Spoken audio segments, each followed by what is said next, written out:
যুক্তরাষ্ট্র, ইসরায়েল ও ইরানের মধ্যে চলমান সংঘাতের মধ্যে প্রথমবারের মতো সেজ জিল ব্যালিস্টিক ক্ষেপণাস্ত্র ব্যবহারের দাবি করেছে ইরান। গত রোববার ইসলামিক রেভলিউশনারি গার্ড বা আইআরজিসি এক বিবৃতিতে জানায় তারা অপারেশন ট্রু প্রমিস 4 এর 54তম ধাপ সম্পন্ন করেছে। এই হামলায় ইসরায়েলের বিভিন্ন লক্ষ্যবস্তুতে সেজ জিলের পাশাপাশি খাইবার শেকান, গদর, ইমাদ এবং খোররাম শাহর ক্ষেপণাস্ত্র ব্যবহার করা হয়েছে। আইআরজিসির দাবি, এই হামলায় ইসরায়েলের একাধিক কৌশলগত স্থাপনা, সামরিক শিল্প ও প্রতিরক্ষা অবকাঠামো ধ্বংস হয়েছে। ভিডিওটিতে দেখা যায় ইরানের এই হামলায় ইসরায়েলের জনবহুল এলাকা ও সামরিক জোনে ব্যাপক ক্ষয়ক্ষতি হয়েছে।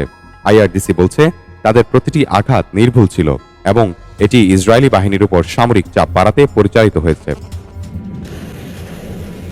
শুধু ইসরায়েল নয়, মার্কিন 4টি বিমান ঘাঁটিতেও হামলার দাবি করেছে আইআরজিসি। এমনকি মার্কিন রণতরীকে সহায়তাকারীদের বড় ধরনের হামলার হুঁশিয়ার দিয়েছে তারা। সাবেক মার্কিন প্রেসিডেন্ট ডোনাল্ড ট্রাম্পকে চ্যালেঞ্জ জানিয়ে আইআরজিসির মুখপাত্র বলেন, সাহস থাকলে যুক্তরাষ্ট্র যেন পারস্য উপসাগরে তাদের জাহাজ পাঠায়। সংঘাতের বিস্তার ছড়িয়ে পড়েছে বাহরাইন, কুয়েত ও সৌদি আরব পর্যন্ত। বাগদাদ ও কুয়েত বিমানবন্দরে ড্রোন ও রকেট হামলার খবর পাওয়া গেছে।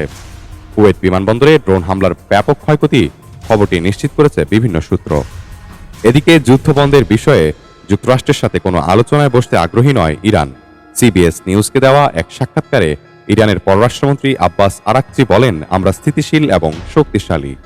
আমরা শুধু আমাদের জনগণকে রক্ষা করছি।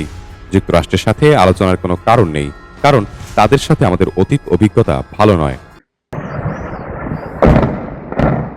পাল্টা হামলা চালিয়েছে ইসরায়েলও।